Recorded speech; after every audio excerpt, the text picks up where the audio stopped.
When Walmart announced Local Walmart of taking a discount store and we started doing strange things like cranking up ice cream machines on the sidewalk on Saturday night. We got ideas from all 380,000 people in the company. है curious mind, सोचो आपने एक बड़े dream के साथ एक shop open की और आपकी सेल्स भी बढ़ने लगी।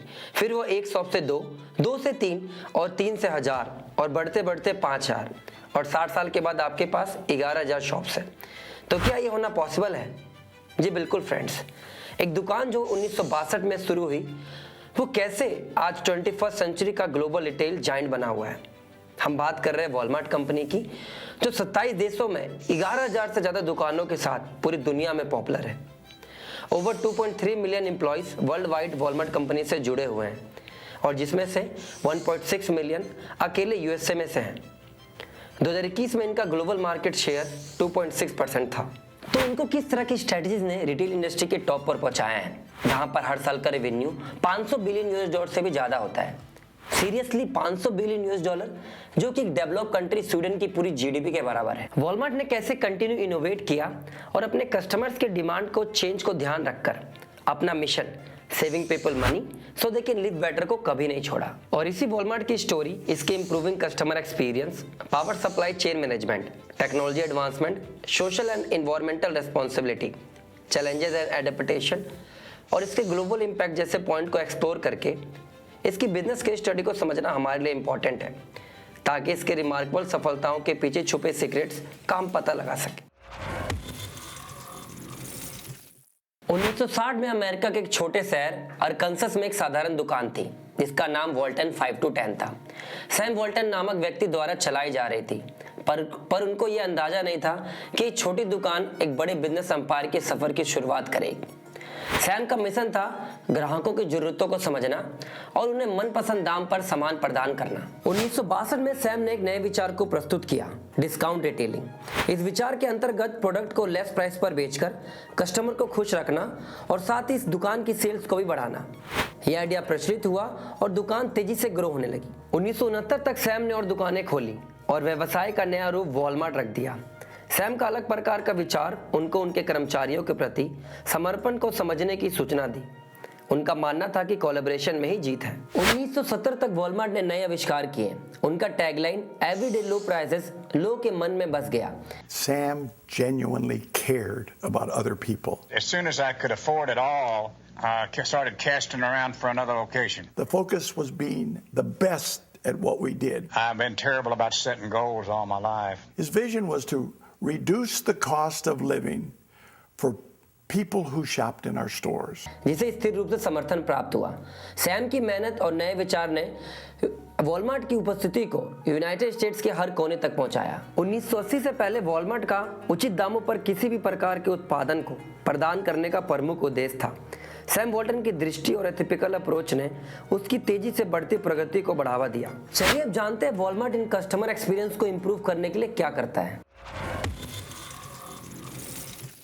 वॉलमार्ट हम सबको समझने के लिए बहुत सारा डाटा यूज करता है। वो जानकारी जमा करता है कि कस्टमर क्या खरीदते हैं, उनको क्या खाना पसंद है और उनको कौन से प्रोडक्ट पसंद है। ये सब वॉलमार्ट अपने इन स्टोर वाईफाई के थ्रू डाटा कलेक्ट करता है। दुनिया भर में 11000 से ज़्यादा स्टोर्स और 10 एक्टिव वेबसाइट्स पर जाने वाले 245 मिलियन से अधिक कस्टमर्स के साथ वॉलमार्ट निश्चित रूप से रिटेल सेक्टर में एक हॉनरेबल नाम रहा है, चाहे वो स्टोर में परचेज की बात हो या सोशल मेंशन या कोई दूसरे ऑनलाइन एक्टिविटी। वॉलमार्ट हमेशा वर्ल्ड के बेस्ट रिटेलर्स में से एक रहा है। ग्लोबल कस्टमर इनसाइट्स एनालिसिस का एस्टिमेशन है कि वॉलमार्ट हर हफ्ते करीबन 3 लाख सोशल मीडिया की एक्टिविटी को देखता है, जो कि ऑनलाइन इन्फ्लुएंस को मेजर करने और समझने में मदद करता है कि लोग आपके बारे में कैसा सोचते हैं और क्या कह रहे हैं। हर साल 2 मिलियन एसोसिएट्स और लगभग आधे मिलियन एसोसिएट्स को हायर करने के साथ वॉलमार्ट के एम्प्लॉय के नंबर दूसरे रिटेलर से अधिक है। ये हर दिन 4300 अमेरिकी स्टोर से लगभग 36 मिलियन यूएस डॉलर को जनरेट करता है। वॉलमार्ट का एनालिटिक्स सिस्टम हर एक कीवर्ड के कॉस्ट को मोस्ट इफेक्टिव तरीके से यूज करने के लिए क्लोज टू 100 मिलियन कीवर्ड्स को एनालाइज करता है। वॉलमार्ट में बिग डाटा का लाभ उठाने का मेन ऑब्जेक्टिव कस्टमर्स के लिए शॉपिंग एक्सपीरियंस को मोस्ट इफेक्टिव करना है, जब वो वॉलमार्ट स्टोर में हो या ब्राउजिंग कर रहे हो। वॉलमार्ट में big data solution global websites को रिडिजाइनिंग करने के इरादे से डेवलप किया गया है। वॉलमार्ट की सबसे इंटरेस्टिंग सीक्रेट में से एक उसकी सिंपल सप्लाई चेन मैनेजमेंट है। And this is not just any supply chain, ये एक मास्टरपीस है जिसने रिटेल इंडस्ट्री को रिशेप कर दिया है। वॉलमार्ट शेल्फ पर कोई प्रोडक्ट बाय चांस से नहीं रखा गया है, ये एक डिटेल डांस का हिस्सा है जिसे सिंपल सप्लाई चेन द्वारा कोरियोग्राफ किया जा रहा है, जो जितना प्रिसाइज है वो उतना ही पावरफुल भी है। वॉलमार्ट की सप्लाई चेन एफिशिएंसी अमेजिंग है। क्या आप जानते हैं ऑन एवरेज एक प्रोडक्ट सप्लायर से स्टोर सेल्फ तक केवल 4 दिनों से भी कम समय में पहुंच जाता है। वो ये कैसे करते हैं? It's all about data driven decision making. Walmart में प्रोडक्ट को ट्रैक करने, इन्वेंट्री को मैक्सिमाइज करने और स्टॉक आउट को मिनिमाइज करने के लिए बारकोड का यूज किया जाता है। और यहाँ पर सबसे बड़ी बात यह है कि वो न केवल सेल्स पर नजर रखते हैं, वो इसको एनालाइज करने के लिए बाइंग पैटर्न्स को एनालाइज करते हैं कि कस्टमर क्या खरीदते हैं उससे पहले कि वो खुद ये जान सके। लेकिन इतना ही नहीं, उनकी समय समय पर इन्वेंट्री सिस्टम रिवोल्यूशनरी से कम नहीं है। इन्वेंट्री के लेवल को कम रखकर वो स्ट्रॉन्ग सप्लाई बनाए रखते हुए स्टोरेज कॉस्ट को भी कम करते हैं। और याद रखें, ये सब इन एवरीडे लो प्राइसेस के प्रति इनकी कमिटमेंट है, जो कि सैम वॉल्टन का विजन था। वॉलमार्ट की सप्लाई चेन दुनिया में सबसे इफिशिएंट सप्लाई चेन में से एक है। वॉलमार्ट अपनी सप्लाई चेन को मैक्सिमाइज करने, कॉस्ट को रिड्यूस करने के लिए बड़े डाटा का यूज करता है। वॉलमार्ट इन स्टोर वाईफाई के माध्यम से ये जानकारी कलेक्ट करता है कि कस्टमर क्या खरीदते हैं, कहाँ रहते हैं और उन्हें कौन सा प्रोडक्ट पसंद है। वॉलमार्ट लैब की बड़ी डाटा टीम walmart.com पर हर क्लिकेबल एक्शन को एनालाइज करती है। कंज्यूमर स्टोर से और ऑनलाइन क्या खरीदते हैं, ट्विटर पर क्या ट्रेंड कर रहा है, लोकल इवेंट्स और लोकल वेदर डेविएशन से बाइंग पैटर्न कैसे इन्फ्लुएंस होता है, ये सब वॉलमार्ट की नज़र में है। ऐसे डाटा को एनालाइज करके वॉलमार्ट अपने इन्वेंट्री मैनेजमेंट को इनहेंस करता है, वेस्ट को रिड्यूस करता है और अपने लॉजिस्टिक ऑपरेशन में सुधार करता है। इससे वॉलमार्ट को कॉस्ट रिड्यूस करने और अपने कस्टमर्स को प्रोडक्ट लो प्राइस पर सेल करने में हेल्प होती है। Now let's talk about the famous Walmart distribution center. Imagine massive warehouses जहां हर एक का साइज कई फुटबॉल फील्ड के बराबर है, जो 24 आवर एक्टिविटी से भरे रहते हैं। इन सेंटर्स को डिलीवरी रूट्स को इनहेंस करने के लिए स्ट्रेटेजिकली रखा गया है, जिससे ये सुनिश्चित होता है कि प्रोडक्ट इफिशिएंटली और तेजी से दुकानों तक पहुंचे। और यही होता है magic, cross docking.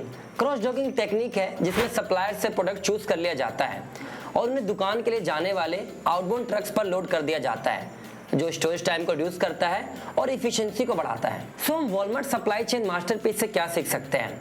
Efficiency, innovation और कस्टमर सेंट्रिसिटी इसके इंपॉर्टेंट कंपोनेंट है।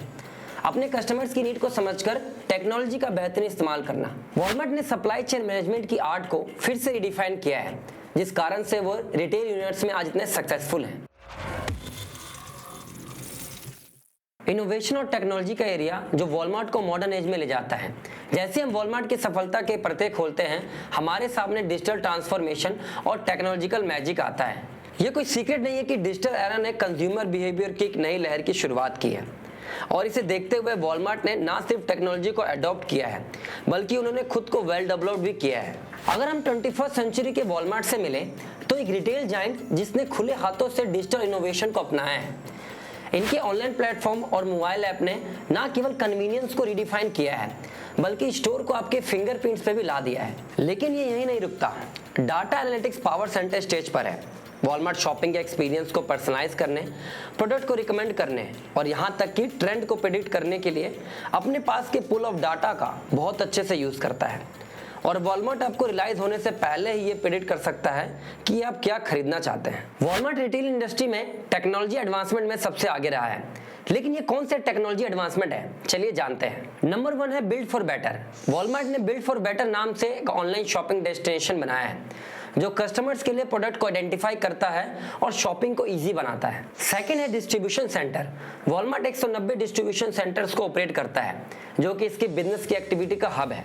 ये सेंटर दुनिया के सबसे बड़े डिस्ट्रीब्यूशन सेंटर में से एक है और वॉलमार्ट स्टोर, क्लब्स और कस्टमर्स को डायरेक्ट डिलीवर करते हैं। वॉलमार्ट के ट्रांसपोर्टेशन में 11,000 ट्रैक्टर्स, 80,000 ट्रेलर्स और 13,000 से अधिक ड्राइवर शामिल हैं। थर्ड है अल्फाबॉट। वॉलमार्ट ने अपने ग्रोसरी बिजनेस के लिए अल्फाबॉट नाम से एक न्यू टेक्नोलॉजी को स्टार्ट किया।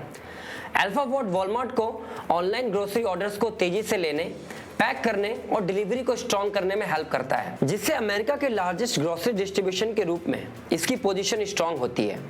ऑनलाइन ग्रोसरी सेल्स में वॉलमार्ट के इन्वेस्टमेंट से इसकी डिजिटल सेल्स को 41% तक बढ़ने में मदद मिली है। फोर्थ है मोबाइल अपग्रेड्स।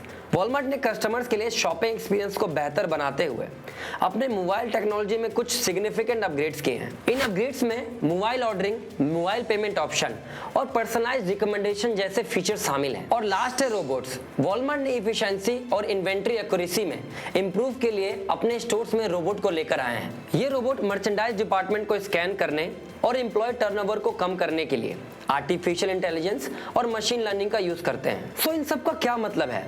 ये वॉलमार्ट की एडेप्टेबिलिटी और फ्यूचर को अपनाने की तैयारी की स्टोरी है। अपने डिजिटल प्रैक्टिस से लेकर एआई पावर एडवांसमेंट तक वॉलमार्ट ना केवल डिजिटल एज में सर्वाइव कर रहा है, बल्कि उसने इनोवेटिव तरीके से कस्टमर से जुड़ने के लिए अपने पोटेंशियल का भी यूज किया है। Now let's talk about the pros and cons of social and environmental responsibility. Walmart 15 सालों से सस्टेनेबिलिटी और सोशल रेस्पॉन्सिबिलिटी पर ध्यान दे रहा है। ग्लोबल सप्लाई चेन पर पॉजिटिव इंपैक्ट डालने के लिए दूसरों के साथ कोलैबोरेट कर रहा है। बहुत सारे तरीकों से वॉलमार्ट ने क्लाइमेट, नेचर वेस्ट और सप्लाई चेन पर फोकस किया है। वॉलमार्ट का विजन फूड और प्रोडक्ट सप्लाई चेन को रीजनरेट करने, नेचर के साथ हार्मोनी में काम करने, नेचुरल रिसोर्सेज की प्रोटेक्शन, रीस्टोर और सस्टेनेबली यूज करने में हेल्प करना है। कंपनी ने 2025 तक रिटेल सप्लाई चेन के अंदर major risk to the dignity of workers को एड्रेस करने के लिए कमिटमेंट दी है। वॉलमार्ट की सस्टेनेबिलिटी रिपोर्ट में labour practice, energy efficiency, product sourcing, business ethic practices और impact on the natural environment शामिल है। वॉलमार्ट की आज पावर हाउस बनने की लापरवाह दृष्टिकोण के लिए आलोचना की गई है। कुछ विशेषज्ञों ने श्रमिकों के शोषण और पर्यावरण बीमारियों के लिए इसकी आलोचना की है। लागत कम करने के लिए कंपनी के दबाव ने वेतन कम कर दिए हैं और अमेरिकी विनिर्माण नौकरियों को विदेशों में भेज दिया है। इनका एम 100% रिन्यूएबल एनर्जी से सभी वर्क को मैनेज करना है। 2015 के बाद से अपने कार्बन फुटप्रिंट को 18% तक कम किया है। 2025 तक वह अपने ग्लोबल सप्लाई चेन से 1 अरब metric ton greenhouse gas emissions को खत्म करने की प्लानिंग कर रहे हैं। But it's not only about reducing their own impact. Walmart ने सस्टेनेबल सोर्सिंग को बढ़ावा देने, वेस्ट को कम करने और नेचुरल रिसोर्सेज के कंजर्वेशन के लिए प्रोजेक्ट शुरू किए हैं। ऐसे ही एक एग्जांपल सस्टेनेबल सी फूड प्राप्त करने की इनकी कमिटमेंट है, जो फ्यूचर के जनरेशन के लिए स्टडी सप्लाई इंश्योर करते हुए ओशन इकोसिस्टम को प्रोटेक्ट करने में मदद करती है। तो ये सब हमें क्या बताता है? वॉलमार्ट का इम्पैक्ट रिटेल शॉप से कहीं आगे तक फैला हुआ है। सस्टेनेबल प्रैक्टिस, कम्युनिटी इन्वॉल्वमेंट और सोशल रेस्पॉन्सिबिलिटी के माध्यम से एक बेहतर दुनिया बनाने के लिए इनकी डेडिकेशन, इनकी लेगेसी की एक पिक्चर पेश करता है। अब आइए जानते हैं वॉलमार्ट ने अपनी जर्नी में किन चैलेंजेस का सामना किया है। Walmart story is not without its challenges, लेकिन जो चीज इन्हें अलग करती है वह है इनके इवॉल्व होने और स्ट्रांग होकर अडॉप्ट करने की remarkable ability. Stiff competition. Walmart ने दूसरे रिटेल स्टोर से स्ट्रांग कंपटीशन का सामना करना पड़ा है, जिन्होंने इनसे भी ज्यादा लो प्राइस स्ट्रेटजी को अपनाया है। वॉलमार्ट इसके लिए लगातार इनोवेट करता रहता है और अपनी स्ट्रेटजीज में बदलाव करते रहता है। Negative reputation. वॉलमार्ट को अपनी लेबर प्रैक्टिस, एनवायरमेंटल सस्टेनेबिलिटी और लोकल कम्युनिटीज पर इम्पैक्ट के रिगार्डिंग क्रिटिसिज्म और नेगेटिव पब्लिसिटी का सामना करना पड़ा है। इन इश्यूज ने इसकी रेपुटेशन को इफेक्ट किया है और कंपनी को अलग अलग पहलू के थ्रू इन्हें एड्रेस करने की आवश्यकता है। Constant in business acquisition and joint venture. Walmart को एक्विजिशन और जॉइंट वेंचर के थ्रू अपने बिजनेस को एक्सपेंड करने में चैलेंजेस का सामना करना पड़ा है। फॉरेन मार्केट में रेगुलर हर्डल्स और कल्चर डिफरेंसेस ने वॉलमार्ट की ग्रोथ स्ट्रेटेजीज में बाधाएं उत्पन्न की हैं। Supply chain issues. वॉलमार्ट को अपनी सप्लाई चेन से रिलेटेड चैलेंजेस का सामना करना पड़ा है, जिसमें इन्वेंट्री मैनेजमेंट, वेरियस सप्लायर्स से प्रोडक्ट की सोर्सिंग और इन्वेंट्री लेवल को इफेक्टिव तरीके से यूज करते हैं। इन चैलेंजेस के कारण वॉलमार्ट को कस्टमर प्रोडक्ट की इफिशिएंसी और कॉस्ट इफेक्टिव डिलीवरी सुनिश्चित करने के लिए अपने सप्लाई चेन ऑपरेशन को वह टाइम पर इंप्रूव करते हैं। 2015 में वॉलमार्ट ने अपना मिनिमम वेज बढ़ाकर $9 पर आवर कर दिया और साल के शुरुआत में ही $10 पर आवर कर दिया। 2023 में वॉलमार्ट ने अपने स्टोर कर्मचारियों के लिए मिनिमम वेज बढ़ाकर $14 पर आवर कर दिया, जो ये वर्कर्स के लिए लगभग 17% का जंप है। वॉलमार्ट हेल्थ कवरेज और 401 के प्लान जैसे बेनिफिट भी प्रोवाइड करता है। वॉलमार्ट के इस 401 के प्लान एम्प्लॉय को टैक्स एडवांटेज के साथ रिटायरमेंट के लिए भी सेविंग सिक्योर करता है। जैसे ही हम अंतर्राष्ट्रीय मंच पर कदम रखते हैं, हम देखते हैं कि कैसे वॉलमार्ट का प्रभाव सीमाओं को पार कर गया है, जिसने दुनिया भर में इकोनॉमीज, कल्चर और रिटेल लैंडस्केप को आकार दिया है। संयुक्त राज्य अमेरिका के केंद्र से वॉलमार्ट की यात्रा दुनिया के कोने कोने तक पहुंचने के लिए उड़ान भरी। क्या आप जानते हैं कि वॉलमार्ट 25 से ज्यादा देशों में काम करता है और दुनिया भर में इसके 11,000 से ज्यादा दुकान है। वॉलमार्ट बिजनेस केस स्टडी सिर्फ इनकी सफलता के बारे में नहीं है, ये हमारी सफलता के बारे में भी है। हमने जो लेसन इस वीडियो में दिए हैं वो बिजनेस की स्ट्रेटजी के मुश्किल रास्तों में एक अच्छा नेविगेशन टूल है। वॉलमार्ट की हिस्ट्री, स्ट्रेटजी और इसके इम्पैक्ट के थ्रू इस अनलाइटनिंग जर्नी में हमारे साथ शामिल होने के लिए आपका बहुत बहुत धन्यवाद। If you have enjoyed this exploration, then don't forget to like, subscribe and share your thoughts in the comment box. Until next time, keep your curiosity alive, stay inspired and keep exploring the world of business with passion and determination. Jai Hind.